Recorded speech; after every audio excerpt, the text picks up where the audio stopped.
बिल्कुल।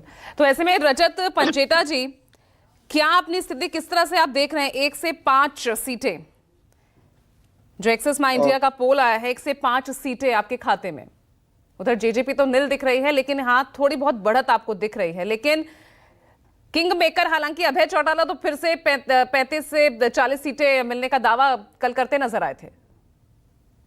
देखिए, बड़ी प्रैक्टिकल सी अगर मैं आपको जो हमें फीडबैक मिली है, हमारे को 11 सीट्स के ऊपर जो है वो आईएनएलडी जीत रही है, जो हमारी को फीडबैक है। मैं एग्जिट पोल से थोड़ा डिफर करूंगा। बीएसपी जो है वो 7 सीट्स के ऊपर जो है वो जीत रही है, और 5 इससे अन्य सीट है जिसके ऊपर बहुत ही क्लोज कंटेस्ट है, बड़ा क्लोज फाइट है।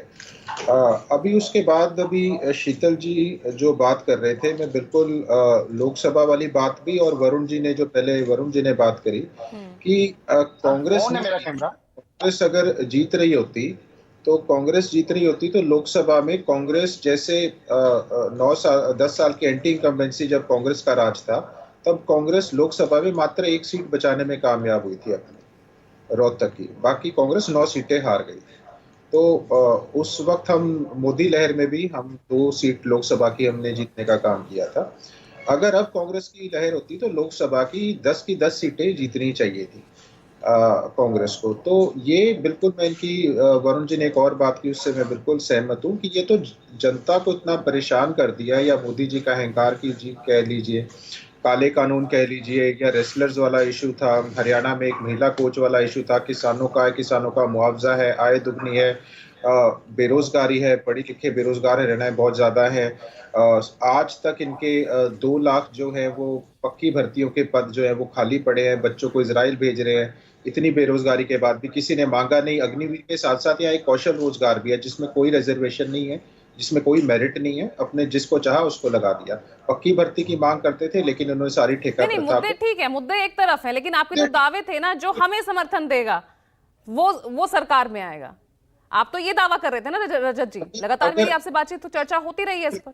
बिल्कुल बिल्कुल निश्चित तौर पे वो ये था कि अगर हंग असेंबली आती है, तो उस सिचुएशन के अंदर, हंग असेंबली के अंदर अगर आती है, जिसके अभी भी संभावना है, अभी 8 तारीख तक देखते हैं।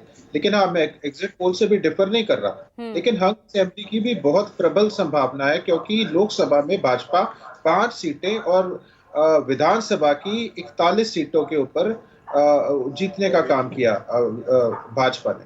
वो सिर्फ एक उसमें एक इशू बनता है उसके अंदर। लेकिन हाँ, जो बड़ा इंपॉर्टेंट पॉइंट अभी उठाया है शीतल जी ने एक बात कही है कि आईएनएलडी के बारे में और जेजेपी के बारे में, कि ये पार्टियां अगर अच्छा करनी चाहिए, क्रॉनिक कैपिटल आ जाएगा, सारा कुछ पैसे वालों के दिल्ली से सरकारें चलेंगी, या पैसे वाले जो है गांव से सरकार नहीं चलेगी। देखिए, उसका सारा का सारा श्रेय जाता है जजपा को इसलिए जाता है ये सारा क्रेडिट, क्योंकि जजपा ने ताऊ देवीलाल जी की 50 साल से भी पुरानी पार्टी को तोड़ा अपने स्वार्थ के लिए, कि हम मुख्यमंत्री बनेंगे। और हम जो है, उसका क्या फायदा हुआ? उसका फायदा किसको हुआ? जो वोट शेयर ये पूरा भी नहीं ले पाए, जो हमारी पार्टी को तोड़ा इन्होंने, वो कांग्रेस को और बीजेपी को फायदा हुआ। और आज भी अगर ऐसी सिचुएशन आई है, तो इन्होंने क्या किया, समर्थन दे दिया भाजपा को, भाजपा के खिलाफ वोट मांगी। कांग्रेस ने वो नैरेटिव चला दिया कि इन्होंने दिया, कल को आईएनएलडी भी दे देगी। तो उसका नुकसान निश्चित तौर पे अगर हुआ होगा तो हमें हुआ होगा, इससे मैं कोई इनकार नहीं कर रहा। लेकिन आज अगर हरियाणा के अंदर कांग्रेस और साथ साथ बीजेपी, अगर इन दोनों में एक बाइपोलर कंटेस्ट रहा है, तो उसका सारा का सारा श्रेय जाता है एक नासमझ व्यक्ति को, जिसको राजनीति में कोई, हर एक को लगता है कि मैं बड़ा इंटेलिजेंट हूं, मैं बहुत, मगर मैं उस ऐसे व्यक्ति को I will consider him a clown in Indian politics. मगर इससे चलिए, ठीक है रजत जी, एक बार मैं चंडीगढ़ का रुख कर लेती हूँ।